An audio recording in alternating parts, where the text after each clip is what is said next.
요한일서 3장 12절 말씀을 먼저 보겠습니다. 가인같이 하지 말라. 그는 악한 자에게 속하여 그 아우를 죽였으니 어떤 이유로 죽였느냐? 자기의 행위는 악하고 그의 아우의 행위는 의로움이라. 이 말씀에 근거가 되는 우리 창세기 4장 말씀을 보도록 하겠습니다. 여러분 주보에 나와 있습니다. 아담이 그의 아내 하와와 동침함에 하와가 임신하여 가인을 낳고 이르되 내가 여호와로 말미암아 등남하였다니라. 그가 또 가인의 아우 아벨을 낳았는데 아벨은 양치는 자였고 가인은 농사하는 자였더라. 세월이 지난 후에 가인은 땅의 소산으로 제물을 삼아 여호와께 드렸고 아벨은 자기도 양의 첫 새끼와 그 기름으로 드렸더니 여호와께서 아벨과 그의 제물은 받으셨으나 가인과 그의 제물은 받지 아니하신지라. 가인이 몹시 분하여 안색이 변하니 여호와께서 가인에게 이르시되 네가 분하여 함은 어찌 됨이며 안색이 변함은 어찌 됨이냐. 네가 선을 행하면 어찌 낯을 들지 못하겠느냐. 선을 행하지 아니하면 죄가 문에 엎드려 있느니라. 죄가 너를 원하나 너는 죄를 다스릴지니라. 가인이 그의 아우 아벨에게 말하고 그들이 들에 있을 때 가인이 그의 아우 아벨을 쳐 죽이니라. 기도하겠습니다. 하나님 아버지 감사합니다. 우리에게 또 주일을 허락하시고 또 이렇게 모여서 또 하나님의 진리의 말씀을 들으려고 합니다. 아버지 하나님, 하나님께서 깨우쳐 주지 아니하시면 깨달을 수 없는 것이 진리라고 믿습니다. 하나님 아버지, 우리 이 자리에 있는 성도들을 사랑하셔서 함께 하심을 믿습니다. 그들의 마음의 문을 열어주시고 그들의 눈을 뜨게 하셔서 진리를 보게 하시고 깨달음으로 말미암아 하나님의 은혜를 더욱더 깨닫게 하시고 그리고 그 결과 하나님이 주시는 신령한 평강과 또 만족과 또 행복 가운데 하나님을 찬송하며 사는 삶이 될 수 있도록 인도하옵소서. 예수님 이름으로 기도합나이다. 아멘. 요즘에 살면서 다양한 종류의 믿음의 생활을 하는 사람들을 볼 수 있습니다. 종교가 다른 믿음도 있지만 또 최근에는 기독교 안에도 신교도 있고 가톨릭도 있고 여러 가지 다양한 종파들이 있고 그 다음에 그들이 모여서 이번에 대회를 한 것이 WCC라고 부산에서 세계 기독교 대회를 했었습니다. 그래서 거기에는 가톨릭도 오고 기독교의 다양한 종파들이 와서 우리는 하나라고 그렇게 이야기를 했습니다. 그래서 그 가운데 많은 사람들이 생각하는 것이 이것입니다. 믿음이라는 것은 뭐 이런 모양도 있고 저런 모양도 있을 수 있지. 이렇게 믿는 사람도 있고 또 저렇게 믿는 사람도 있을 수 있지. 한 하나님인데 길이 약간 다를 수도 있겠지. 각각의 다른 길을 서로 인정하고 존중해 주는 것이 세계 평화에 기여하겠지. 라는 생각으로 그러한 움직임을 하고 그러한 또 가르침을 전파하는 사람들이 있습니다. 그런데 이 오늘 본문을 통해서 여러분들이 하나 좀 깨달아야 될 것이 있습니다. 무엇이냐면 하나님께 통하는 길은 여러 갈래 길이 아니라는 것을 깨달으셨으면 좋겠습니다. 왜 가인의 제사는 하나님이 안 받아주시고 아벨의 제사는 왜 받아주셨는지를 우리가 통해서 그렇다면 하나님께 받아들여지는 제사는 어떤 것이고 하나님께 받아들여지지 않는 제사는 어떤 것인지 우리가 한번 살펴봐야 되는데 조금 주의를 집중하셔야지 여러분이 되실 것 같습니다. 첫째, 이 가인과 아벨의 이야기는 이 가인과 아벨은 인류 최초로 남자와 여자가 결혼을 해서 낳은 자식들입니다. 아담과 하와는 하나님께서 흙에서 무에서 유를 만드셨죠. 하나님이 직접 만드신 것이고 가인과 아벨은 아담과 하와가 결혼해서 낳은 아들들입니다. 그래서 처음에 나온 아들들이 형이 가인이고 동생이 아벨입니다.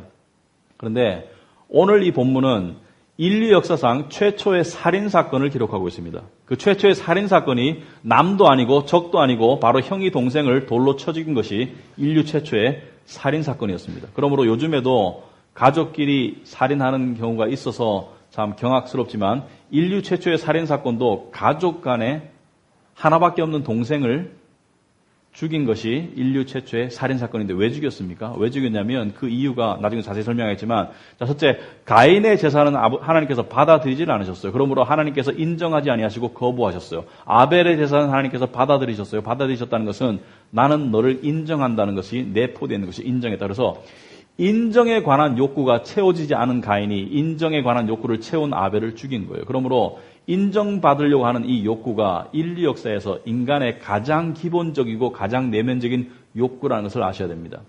사람은 인정받음에 대한 욕구를 벗어날 수가 없어요. 인정받음에 대한 욕구가 채워지지 않는 거기에 대한 분노가 폭발해서 인정받고 있는 상대를 죽이고 싶은 것이 사람의 죄의 본성이다. 이것이 오늘 살인사건의 이유다. 자, 그렇다면 오늘 보면 이 본문을 보면 조금 특이한 내용이 있습니다. 뭐냐면 이 12절에 보니까 가인이 어떤 이유로 아우를 죽였느냐. 자기의 행위는 악하고 그의 아우의 행위는 의로움이라. 여러분 잘 한번 생각해 보세요. 악하기 때문에 의로운 동생을 죽였어요. 사실은 의인이 악인을 징벌해야 돼요. 그죠? 의인이 악인을 징벌해야지 악인이 의인을 징벌한 꼴이 된 거예요. 악하기 때문에 의인을 죽였는 거예요. 원래 순리대로 말하면 의로움이 악을 징벌하고 처벌하고 악을 제거해야 되는데 악이 의로움을 징벌해버리고 죽여버리는 거예요. 여러분, 죄가 세상에 들어오고 난 이후에 이 세상은 더 이상 순리대로만 움직이지 않는다는 것을 보여주고 있습니다. 이 죄로 인해서 망가진 세상 속에서는 착한 사람이 손해볼 수 있고 악한 사람이 덕을 볼 수 있어요. 성실한 사람이 성공 못할 수도 있어요. 그러나 약삭 빠르고 남을 속이는 사람이 성공할 수도 있어요. 이 세상은 착한 사람이 손해를 보거나 나쁜 사람이 성공을 하는 경우가 너무나 많아요.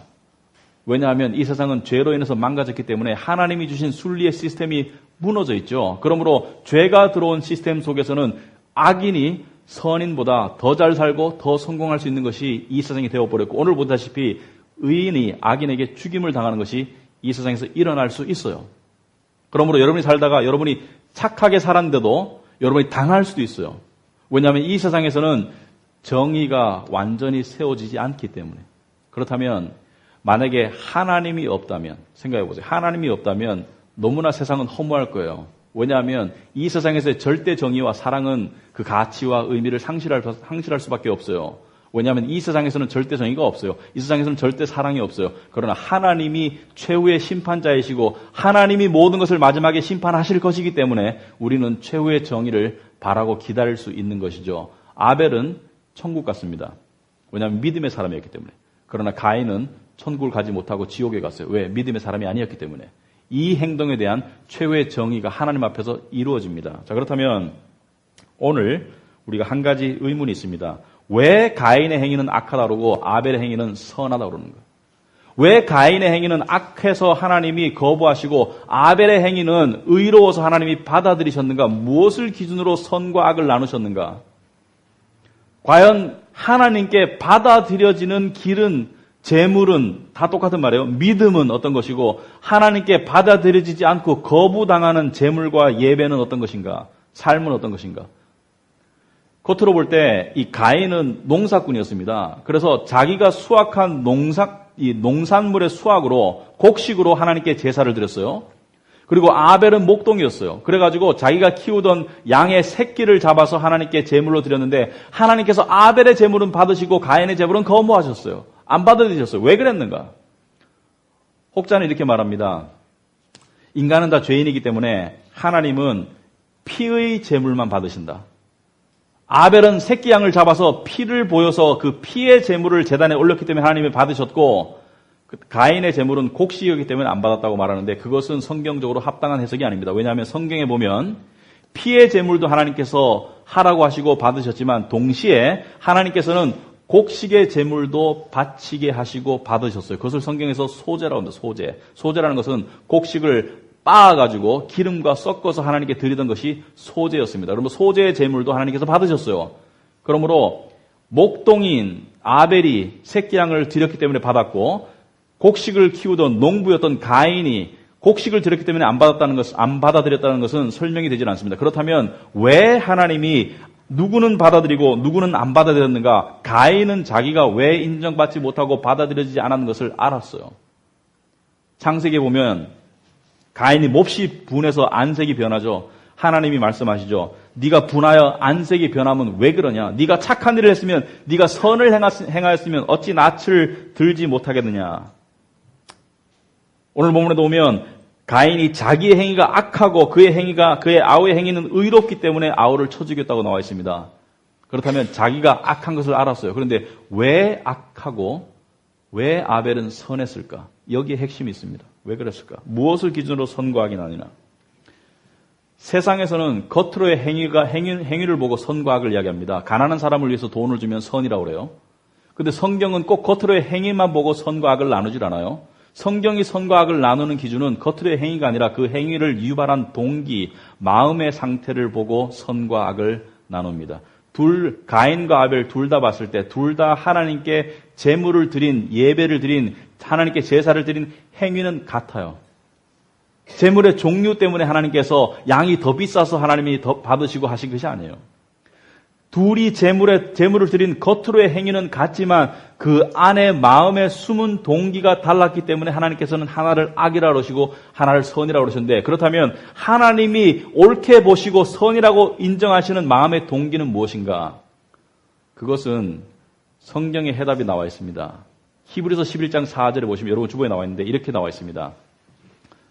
여러분 평소에 이 구절이 궁금했으면 오늘 궁금증을 푸시기 바랍니다.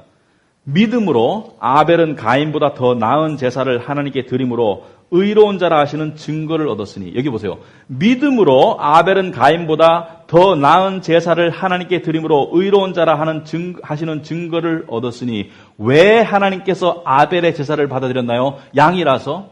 아니죠. 왜? 믿음에서 나온 제사였기 때문에. 믿음에서 나왔기 때문에. 오직 믿음에서 나온 제사만 하나님이 받아들이신다는 거예요. 믿음에서 나온 제사만. 그렇다면 우리의 다음 질문은 당연히 뭐가 되겠습니까? 어떤 믿음? 어떤 믿음이길래 그러면 가인은 믿음이 없었는가? 어떤 믿음이길래 아벨은 믿음의 제사라고 그러고 받아들이시고 가인의 것은 거부하셨는가? 어떤 믿음이길래? 어떤 믿음을 하나님께서는 인정하시고 받아들이시는가? 여러분, 세상 사람들에게도 믿음이 있어요. 세상 사람들에게도. 종교가 없는 사람들도 믿음을 가지고 살아가요. 내가 하는 일이 될 거야. 확신이죠. 확신과 신념이죠. 내가 열심히 노력하면 반드시 성공할 거야. 내가 피땀을 흘리고 내가 노력하면 반드시 결실을 볼 거야 라는 믿음과 신념을 가지고 살아가는 사람들이 있어요. 그리고 나는 너를 반드시 배신하지 않고 사랑할 거야 라고 믿음의 맹세를 하고 결혼을 하죠. 그런데 세상 사람들의 믿음은 믿음이 가져야 될 한 가지 필수적인 요소가 빠졌어요. 그것은 무엇이냐면 반드시라는 필연성이 빠져 있어요. 세상 사람들의 믿음은 모험적이죠. 될 수도 있고 안 될 수도 있어요. 내가 열심히 피땀 흘려 노력하지만 될 수도 있고 안 될 수도 있더라고요. 열심히 공부해도 원하는 데에 갈 수도 있고 못 갈 수도 있고, 열심히 노력한다고 다 잘 되는 게 아니더라고요. 그리고 인간관계도 내가 아무리 열심히 노력하려고 하더라도, 믿음을 주려고 하더라도 서로 배신하는 경우도 생기더라고요. 그러므로 세상 사람들의 믿음이라는 것은, 자기 확신은 믿음의 본질적인 요소가 빠져있죠. 무엇입니까? 확실성과 필연성이 빠져있죠. 그렇다면 신앙인의 믿음을 이야기하는 것입니다. 신앙인의 믿음에는 어떤 종류가 있는가? 이 가인과 아벨이 하나님께 제사를 드렸다는 것은 종교행위가 아닙니까? 종교행위죠, 둘 다. 하나님을 의식하고 하나님을 인정하고 하나님께 둘 다 제사를 드렸기 때문에 이 둘 다가 종교행위죠. 둘 다가 신앙의 행위입니다. 그런데 한 사람은 하나님이 참 믿음이라고 해서 받아들이고 한 사람은 하나님이 믿음이 아니라고 거부하셨어요. 그렇다면 두 사람이 어떠한 믿음으로 다가갔길래 한 사람의 믿음은 받아들여지고 한 사람의 믿음은 거부되었는가? 세상의 믿음의 종류는 한 개밖에 없음을 이야기합니다. 세상의 진짜는 하나밖에 없어요. 세상에 진짜는 하나만 존재할 수 있습니다. 진짜 하나님의 모습도 하나이고 진짜 여러분의 모습도 하나이고 세상에 진짜는 하나밖에 존재할 수가 없어요. 자, 그렇다면 믿음이라는, 하나님이 받아들이시는 믿음은 어떤 종류의 믿음인가? 여러분, 믿음이라는 단어가 성경에 쓰였을 때 항상 믿음이라는 단어는 이 단어와 같이 쓰였습니다. 은혜라는 단어와. 믿음과 은혜는 항상 같이 갔어요. 그래서 믿음을 설명하기 위해서 은혜를 설명했고, 은혜를 설명하기 위해서 믿음을 설명했고, 성경에서는 믿음이라는 단어는 은혜와 항상 같이 갔어요. 예를 들어서 에베소서 2장 8절에 보면 너희가 그 은혜를 인하여 믿음으로 말미암아 구원을 얻었나니 이것이 너희에게서 난 것이 아니요 하나님께서 주신 선물이라고 그랬습니다. 행위에서 난 것이 아니니 이는 누구든지 자랑치 못하게 하람이라라고 말했습니다. 그러므로 여기 보시면 너희가 그 은혜를 인하여 믿음으로 말미암아 은혜와 믿음을 복합해서 너희가 구원을 받았다는 것이죠. 은혜와 믿음이 합쳐져서, 왜냐하면 믿음은 은혜와 동시에 역할하기 때문에, 잘 들으시기 바랍니다. 믿음은 은혜와 같이 가는 거예요. 그렇다면 믿음을 설명하기 위해서 은혜를 알아야 되겠죠. 은혜란 무엇인가? 은혜란 이것입니다. 은혜란 너희에게서 난 것이 아니다. 행위에서 난 것이 아니다. 너희에서 난 것이 아니고 행위에서 난 것이 아니라는 것은 내 노력의 대가로 주어지는 것이 은혜가 아니에요. 은혜라는 것은 오히려 받을 자격이 없는 죄인들에게 하나님이 일방적으로 베푸시는 호의와 축복을 은혜라고 합니다. 나는 구원받을 자격이 없어요. 나는 하나님께 축복받을 자격이 없어요. 그러나 받을 자격이 없는 나에게 하나님께서 일방적으로 베푸시는 호의를 은혜라고 그래요. 아시겠어요? 은혜라는 개념은 이 땅에 존재하지 않아요. 내가 여러분에게 밥을 3번 사니까 여러분이 나한테 밥을 1번 사는 것은 은혜가 아니에요. 그것은 갚음이지. 근데 내가 여러분에게 밥을 사기는커녕 여러분의 옷에 흙탕물을 뿌렸는데 여러분이 나한테 밥을 샀어요. 이걸 은혜라고 그러는 거예요. 은혜는 우리 인간의 개념에 존재하는 것이 아닙니다. 자, 그런데 믿음이란 무엇이냐? 믿음이란 이 은혜에 대한 감사와 수용과 예배적 반응을 믿음이라고 해요. 이 은혜가, 나에게 주어진 은혜에 대해서 수용하고 받아들이고 감사하고 그리고 예배적 반응을 하는 것을 믿음이라고 그래요. 그렇다면 아벨의 제사는 왜 받아들였냐면, 아벨은 하나님이 나에게 베푸신 이 은혜, 이 수확, 내가 가지고 있는 이 양무리 때의 자람에 대해서 감사와 수용과 예배적 반응으로 이 예물을 드린 것을 믿음이라고 말합니다. 그러므로 믿음은 피동적인 창조주를 향한, 창조주의 은혜를 향한 이 피조물의 피동적인 반응이 믿음이에요. 자, 그렇다면 가인은 왜 받아들이지 않았는가? 가인은 믿음으로 제사를 안 드렸다는 것을 알 수가 있겠죠. 여기 보면 같은 종교적 행위를 했음에도 불구하고, 같은 제물을 드렸음에도 불구하고, 하나님께 같이 예배를 했음에도 불구하고 아벨은 믿음으로 받아들였다는 것은 가인은 믿음의 행위가 아니었다는 것이죠. 겉으로 보기에는 똑같은 종교 행위였는데, 그렇다면 가인은 왜 믿음의 행위가 아니었는가? 가인의 숨은 동기는 무엇이었는가? 가인은 왜 제사를 드렸는가? 왜냐하면 가인은 이렇게 제사를 드렸습니다. 믿음의 반대는 이것입니다. 믿음의 반대는 하나님, 제가 이룬 것을 당신에게 드릴 테니 이것을 기억하시고 저가 원하는 것으로 갚아주세요. 이게 믿음의 반대입니다. 은혜는 내가 받을 자격이 없는데 하나님이 주신 것에 대한 감사의 반응이라면, 은혜의 반대는 내가 하는 만큼 돌려달라는 것이 은혜의 반대입니다. 그러므로 내가 하나님께 열심을 다해서 제사를 드릴 테니까 하나님이 나를 보시고 인정하시고 그리고 나에게 갚아주세요라고 하는 것이 믿음의 반대되는 불신앙의 재물입니다. 불신앙의 종교행위. 그랬더니 하나님께서 받아들이셨나요? 안 받아들이셨죠. 가인이 원하는 인정을 베풀질 않았어요. 왜 그랬을까요? 여러분, 왜 그랬다 생각하십니까? 왜 믿음은 은혜를 인정하는 것은 받아들여지고 은혜를 인정하지 않고 은혜를 보지 않고 자기 노력으로 하나님께 나아가는 것은 받아들이지 않는다고 생각하십니까? 왜냐하면 이것 때문이에요. 우리는 하나님이 만드셨어요. 그리고 하나님은 우리에게 우리가 필요한 모든 것들을 베푸시는 분이에요. 아시겠어요? 그리고 동시에 하나님은 당신을 향한 우리의 베풀미 필요한 존재가 아니에요. 하나님은 사랑의 하나님이시고 은혜의 하나님이시기 때문에 우리에게, 그리고 능력의 하나님이시고 모든 것을 소유하셨기 때문에 우리에게 베푸실 수 있는 능력과 자격이 있지만, 하나님은 우리의 드림이나 베풀미 필요한 분이 아니에요. 이 믿음은 이 하나님을 창조주이고 그리고 은혜의 존재이고 그리고 능력의 존재라는 것을 인정하기 때문에, 선하신 하나님을 인정하기 때문에 받아들여지는 선이 되는 것이고, 이 종교적으로 내가 하는 만큼 받아야 되겠다는 자기와 하나님을 거래한 대등한 거래 관계를 놓고 하나님께 접근하는 것을 성경은 교만과 무지라고 그럽니다. 왜? 마치 하나님과 내가 동등한 입장에서 내가 주고 당신이 나에게 대갚아야 된다는 그러한 관계를 요구하기 때문에. 그래서 하나님을 끄집어내리고 나를 끄집어 올리는 교만이 되기 때문에. 그래서 이것은 불경이 되고 이것은 믿음의 행위가 되지를 않습니다. 여러분, 선악과를 왜 따먹었나요, 사람이? 왜 아담과 하와가 선악과를 따먹었나요? 뱀이 뭐라고 꼬셨나요? 뱀이 이렇게 요구했죠. 이 선악과를 먹으면 너도 하나님처럼 되리라. 너도 하나님같이 되어서 하나님과 맞먹으리라. 그래서 하나님을 네가 조종할 수 있으리라. 또는 하나님에 속한 영광을 네가 얻을 수 있으리라. 그래서 하나님과 거래 관계 속에서 하나님을 섬겨나가는 것을 성경은 불신앙이라고 그래요. 불신앙은 세상 사람들이 하는 것이 아니라 교회 안에 존재하는 것이 불신앙이에요. 하나님을 하나님으로 대접하고 인정하지 못하는 것을 불신앙이라고 한다. 이것을 가장 잘 설명한 구절이 이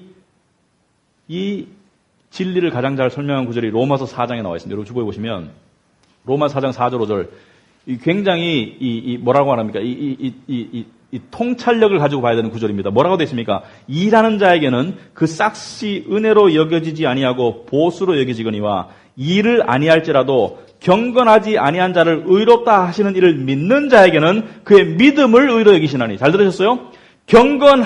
일을 아니할지라도 노력 안 해도 경건하지 아니한 죄인을 의롭다고 여기시는 그 은혜 베푸심을 믿는 자를 의로 여기신다. 그래서 믿음은 뭐와 같이 간다고요? 하나님의 일방적인 은혜와.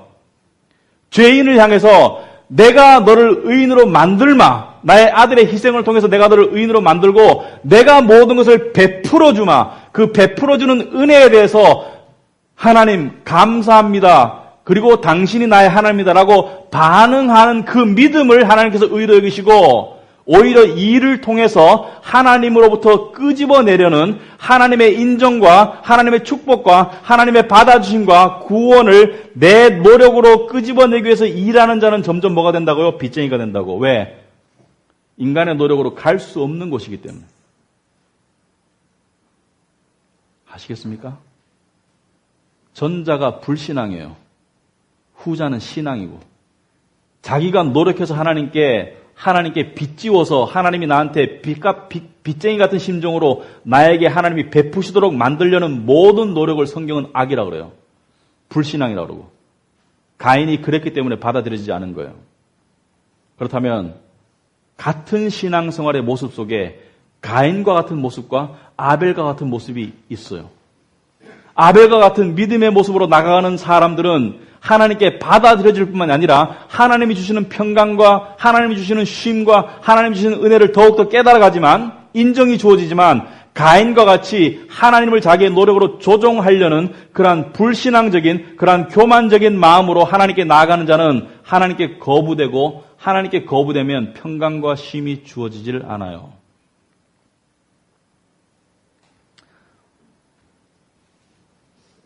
그래서 믿음은 이것입니다. 여러분이 아무리 똑똑하더라도 철저한 자기 무능과 하나님 의존성을 깨닫는 것이 믿음입니다.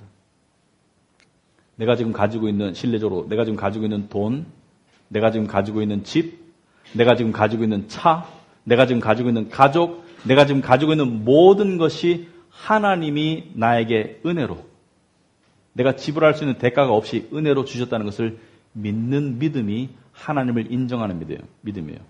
어떤 사람이 이렇게 말하더라고요. 내가 노력했잖아. 내가 열심히 일해서 벌었잖아. 내가 열심히 일해서 좋은 학교 갔고 내가 열심히 저축해서 내가 집을 샀잖아. 내가 했잖아. 아직 말귀를 못 알아듣는 소리죠. 말귀를 못 알아듣는 무식한 소리죠. 그 능력은 어디서 왔어요? 그 머리는 어디서 왔어요? 그 건강은 어디서 왔나요? 내 안에 지금 뛰고 있는 심장은 어디서 왔나요? 내가 가지고 있는 시간은 어디서 왔나요? 내가 할 수 있는 이 모든 것이 어디서 왔나요? 내 존재 자체가 하나님께로부터 왔다는 것을 모르고 하는 소리죠. 모든 것이 하나님께로 온 거예요. 모든 것이. 내 존재의 발생부터 모든 것이. 그러므로 내가 어떤 활동을 할 수 있는 그 근본이 왜 할 수 있습니까? 하나님이 주셨기 때문에. 그리고 그 하나님이 주신 것으로 내가 활동해서 내가 만드는 것은 결국 하나님이 나를 통해서 만드신 거예요. 그러므로 모든 것이 하나님께로 왔다는 것을 우리가 깨달을 때 우리는 믿음을 가지게 됩니다. 정말 믿음을. 믿는 사람들도. 여러분 구원받았다고 이 믿음을 바로 깨닫는 게 아니에요. 이것을 깨달아야 돼요. 깨달아야 돼요. 이것을 잘 설명한 것이 사도 바울이 사도행전 17장에서 설교를 했죠. 뭐라고 설교했습니까? 사도 바울이. 여러분 주보에 보시면 한번 읽어보십시다. 주보에 사도행전 17장 24절 이렇게 나와 있습니다. 우주와 그 가운데 있는 만물을 지으신 하나님께서 천지의 주제시니, 쉽게 풀어 말하면 우주와 그 가운데 있는 모든 것을 지으신 하나님께서 이 천지 만물의 주인이시니, 하나님이 주인이에요. 여러분조차도 하나님께 속해요. 여러분조차도, 여러분의 생명조차도. 근데 25절에 뭐라고 되어 있습니까? 하나님은 또 무엇이 부족한 것처럼 사람의 손으로 섬김을 받으시는 것이 아니니 이는 만민에게 생명과 호흡과 만물을 친히 주시는 이심이라. 하나님이 만민에게 생명과 호흡과 모든 것을 베푸시는 분이지 그분이 우리에게 필요를 충족받는 분이 아니라는 것을 이야기하는 것이죠. 여러분 이게 세상의 이치가 아닙니까? 하늘이 베푸시고 땅이 받는 것이지 땅이 하늘에 베풀던가요? 여러분 과수원의 농부가 열매를 맺기 위해서 노력하는데 비가 와야 되죠. 비가 오니까 열매가 맺히지 열매가 맺히니까 비가 오던가요? 거꾸로 되는 법이 없습니다. 비가 오니까 열매가 맺히는 것이죠. 열매를 맺어도 비가 오지 않아요. 비가 오지 않으면 열매 자체가 맺히질 않겠죠. 하늘에서 주셔야지 땅이 반응하는 것이죠. 이게 믿음이에요, 여러분. 이게 믿음. 이것을 깨달아가는 것이 신앙의 성숙입니다. 이것을 깨달아가는 것이. 여러분 생각해 보세요. 여러분 그 애완동물을 기르는 분들이 있어요, 그죠? 강아지를 기르는 분들이 이 강아지를 처음에 데리고 오면 훈련을 시키죠. 첫째, 무엇을 먹을지를 결정하죠. 그리고 어디서 똥을 쌀지를 결정해요. 그리고 어디서 잘지를 결정을 해요. 대부분의 것들이 주인에게 의해서 결정돼요. 주인이 다 공급자고 주인이 결정자고 그 주인의 결정과 공급에 순응하는 강아지는 빨리 행복해져요. 왜? 주인 안에서 사랑받으니까. 평안하니까. 그러나 그것을 순응하지 않고 아무 데서나 누워 자고 아무 데서나 똥 누고 아무 음식이나 먹으면 주인에게 맞아요. 왜? 그것은 주인이 만든 질서에 순응하지 않는 삶이죠. 그 강아지가 꼬리를 2번 흔들든 3번 흔들든 그건 강아지 자유예요. 그 정도의 자유는 강아지에게 있어요. 하지만 큰 것들은 다 누가 결정하나요? 하나님이. 그렇다면 적용을 한번 해봅시다. 우리 가운데 여러분이 아무리 구원받았더라도 저와 여러분 가운데는 가인적인 속성이 있어요. 가인적인 속성. 어떤 속성이냐? 우리가 이렇게 하나님께 접근할 때 있어요. 하나님, 제가 멋진 계획이 있습니다. 비전이 있어요. 하나님도 좋아하실 거예요. 제가 노력할 테니까 하나님이 이루어 주셔야 되겠죠? 그래서 열심히 추진해 나가요. 그리고 하나님이 어느 정도 따라오신다고 생각해요. 언제까지? 파국을 맞이할 때까지. 파국을 맞이하고 보니까 하나님이 안 따라오셨어. 그래서 막 따져요. 왜 안 따라오셨냐고. 저는 따라오시는 줄 알았는데. 하나님은 항상 함께 하셨지만 하나님은 여러분과 항상 함께 하세요. 여러분이 예수를 믿는다면. 그러나 하나님이 여러분을 쫄쫄 따라다니는 분이 아니에요. 하나님이 우리를 따라오시기를 원하는 그 마음이 가인과 같은 불신앙의 교만의 마음이고 믿음의 마음이 아니에요. 왜? 하늘이 주시는 것을 받아 누리는 마음이 아니라 내가 주도하는 삶에 하나님을 끼워 맞추려는 마음이기 때문에. 그럴 때 있어요. 내가 이렇게 정성을 쏟았는데, 내가 이렇게 간절히 원했는데, 하나님은 마치 나는 대단히 마음이 순수하고 나는 대단히 마음이 정의로운 것처럼, 근데 하나님은 왜 저만큼 못 따라오시죠? 라고 하나님께 쏘아붙일 때가 있어요. 하나님을 향해서. 여러분 생각해 보세요.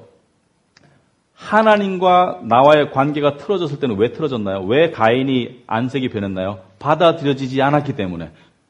하나님과 인간 사이가 서로 받아들여지지 않았을 때는 누구 잘못이겠어요? 누구 잘못이겠어요?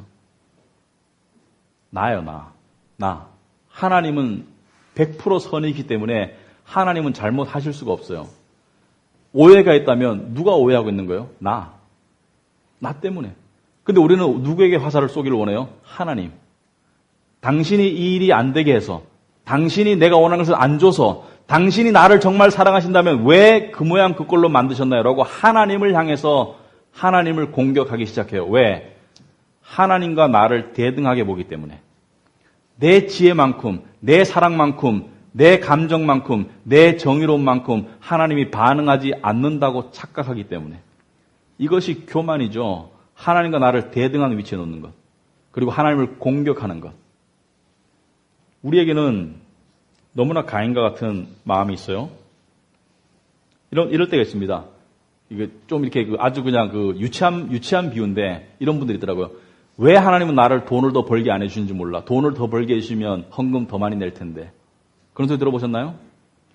내가 잘 돼야지 하나님도 영광 받으실 텐데 크리스찬이 잘 돼야지 하나님 영광 받으시지. 그러면 하나님이 내가 못되게 하면 하나님이 손해나시는 거 아닌가? 내 꿈을 이루어주신다면, 내 상황을 낫게 해주신다면 하나님을 더 기쁜 마음으로 감사한 마음으로 섬길 텐데 하나님이 그렇게 안 해주셔서 그렇게 못하겠다고 이렇게 버팅기는 사람들 본 적 있나요? 다 어떤 마음에서 나온 것이에요? 다 어떤 마음에서? 하나님과 자기를 대등한 관계에 놓는 마음에서. 그런 사람은 하나님의 은혜를 보지를 못해요. 왜냐하면 거저 주어진 은혜를 볼 생각은 아니하고 자기에게 꽂힌 생각에 사로잡혀 있기 때문에 그 시각으로 하나님과 자기를 바라보고 세상을 바라보기 때문에 하나님이 베푸신 은혜를 볼 수가 없는 것이죠. 이들의 생각에 저변에 깔린 생각은 이것입니다. 내 생각과 내 계획대로만 하면 인생과 세상이 훨씬 더 나아질 텐데 하나님은 생각이 없으신가? 이게 다 가인적인 생각이죠. 가인적인 생각이에요. 하나님은 이 가인적인 생각을 죽이기 위해서 우리의 소원을 그렇게 안 들어주실 때가 많아요. 왜냐하면 들어줬다가는 큰일 나겠어. 계속 착각하겠어. 계속. 그래서 하나님께서는 때때로 우리에게 사랑의 매를 드시죠. 강아지 훈련시키듯이. 똥 엉뚱한 데 싸면 신문지 말아가지고 톡톡 때리죠. 왜? 말을 안 들으니까. 사랑의 매를 대는 것이죠. 그래서 어떻게 하라고? 그래서 질서 속으로 들어가라고. 그래서 평안한 삶을 찾아가라고. 쉼을 찾아가라고. 여러분 생각해보세요. 강아지가 행복하고 안전하려면 어떻게 될까요? 첫째는 자기 고집과 못된 버릇을 버려야 돼요. 자기 고집과 못된 버릇을 버려야 돼요. 그죠? 여러분 알잖아. 여러분 속에 있는 그 못된 고집 버려야 돼요. 하루아침에 버려지지 않죠. 하루아침에 되는 사람은 이상한 사람이에요. 하루아침에 안 되더라고요. 저도 몇십 년 크리스찬 해봤는데 안 됩니다. 그런데 가랑비에 옷 젖듯이 되는 게 삶의 변화예요. 진리를 계속 들으면 그래서 조금씩 바뀌더라고요. 그래서 세월이 지나니까 조금씩 바뀌어요. 어떻게 할 수 있어요? 조금씩 사람들이 순해져. 조금씩 사람들이 평안해 보여. 조금씩 사람들이 쉼이 있어. 조금씩 사람들이 거만한 소리를 안 하더라고요. 그게 변하는 거예요. 가랑비에 옷 젖듯이. 그러므로 계속 진리를 들어야 되겠죠. 둘째로 주인의 생각과 뜻을 믿고 따라야 돼요. 주인의 생각과 뜻을 믿고 따라야 돼요. 강아지를 데리고 병원에 데리고 가서 예방주사를 올 때 강아지 무슨 생각하겠습니까? 이해를 못하는 강아지는 주인이 나를 죽이려고 하나? 아파 죽겠네. 왜 예방주사를 놓나요? 강아지를 사랑하니까. 하나님 우리에게 예방주사를 올 때가 있어요. 그럴 때 악소리는 내세요. 그렇지만 하나님을 향해서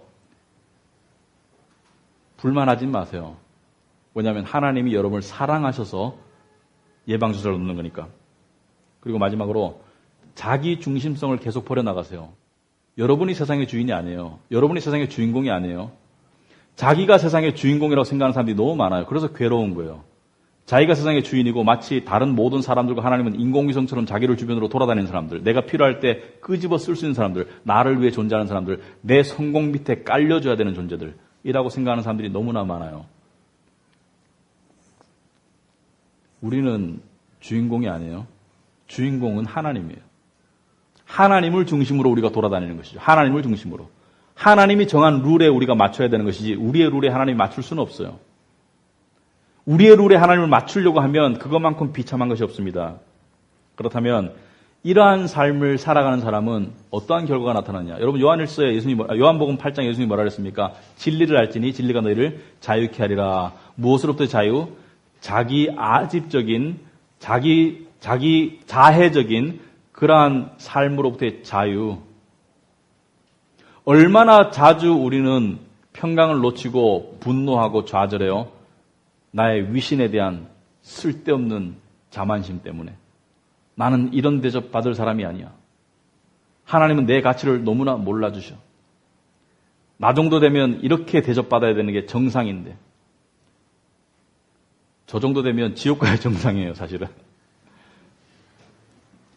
왜 못 깨닫나? 왜 못 깨닫냐면 항상 자기를 과대평가하기 때문에. 항상 자기를 과대평가해요. 내가 시대만 제대로 타고나고 사람들이 나를 알아만 줬으면 내가 위대한 사람이 됐을 텐데 세상을 막 손가락질하죠. 속을 한번 뒤집어 놓고 한번 이야기해 보세요. 여러분이 그런 대접, 이런 대접 받을 수 있는 사람인지. 이 정도 먹고 사는 것도 감사한 거예요. 그게 복음의 진리예요.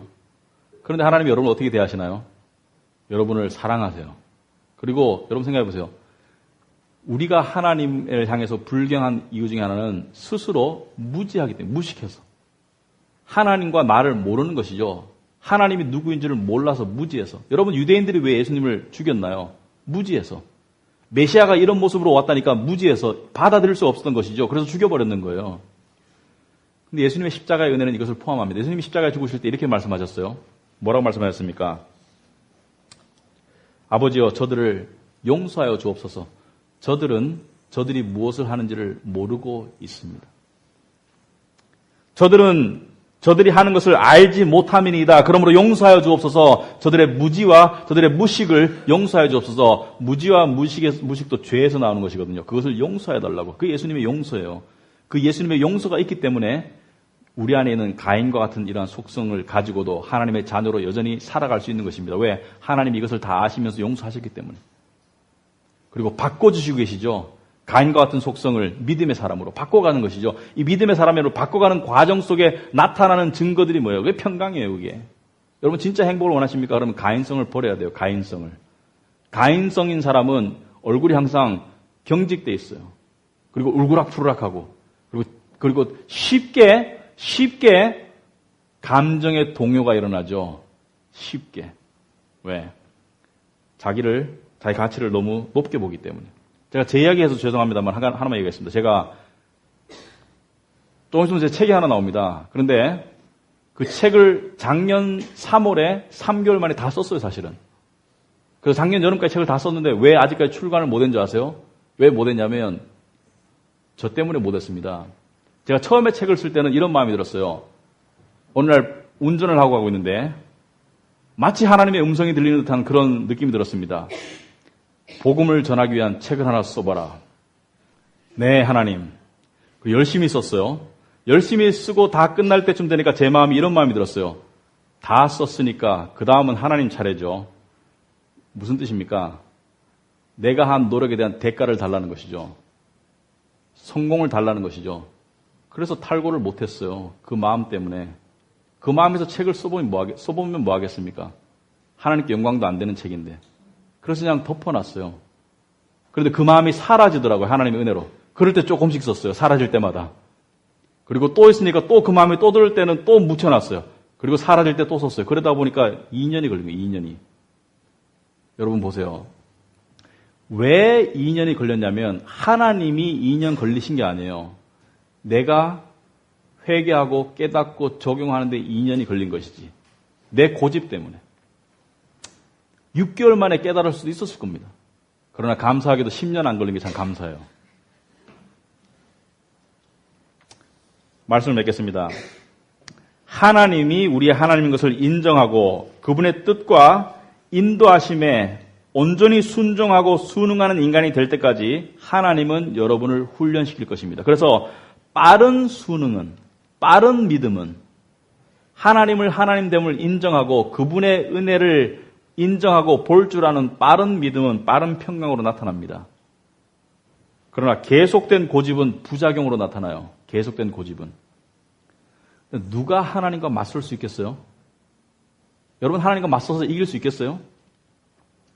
야곱이 하나님과 씨름해서 이겼죠. 이긴 게 아니라 하나님이 져줬죠. 하나님 져주셨죠. 왜? 자기의 뜻에 부합한 사람이 되었으니까 져주신 것이죠.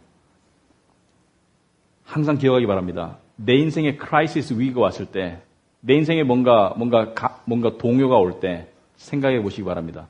하나님과 나와의 관계 속에 뭐가 잘못된 것입니다. 대부분의 경우가. 그 잘못된 이유는 나한테 있어요. 나한테. 그러나 감사하게도 하나님은 그것을 깨닫게 해주시고 그리고 그것을 회복할 수 있도록 모든 것을 베푸시는 분이 하나님이에요. 왜? 하나님은 여러분과 저를 사랑하시니까. 그분이 하나님입니다. 기도하겠습니다. 하나님 아버지 감사합니다. 우리는 너무나 무지하고 또 무식합니다. 하나님 앞에 정말 그 방향 감각이 없는 그러한 참 짐승처럼 이리 왔다 저리 왔다 이렇게 생각하고 저렇게 생각하고 하나님을 들었다 놨다 하고 우리 자신을 높였다 낮췄다 합니다. 하나님 아버지, 하나님이 계시는 곳에 계시게 하옵소서. 그래서 정말 참 하나님과 우리가 만나서 참 하나님과 올바른 관계 가운데 살 수 있도록 은혜 베풀어 주심을 감사합니다. 하나님 아버지, 그러므로 말미암아 우리가 더욱 우리를 낮추고 하나님 앞에서 정말 하나님이 주시는 은혜를 우리가 깨닫고 감사하고 반응하는 예배자적인 삶을 살 수 있도록 인도하여 주시옵시고, 그냥 믿는 생활을 그냥 두리뭉실하게 믿어가는 것이 아니라 정말 하나님이 정교하게 만드신 나, 그리고 세상, 그리고 하나님, 이러한 것들을 말씀의 정교한 말씀의 진리를 통해서 더욱더 깊이 깨달아갈 수 있도록 도와주셔서 정말 종교생활을 하는 그러한 크리스천이 아니라 정말 살아있는 신앙인들로 다 살아갈 수 있도록 주님 도와주시옵소서. 예수님 이름으로 기도합나이다. 아멘.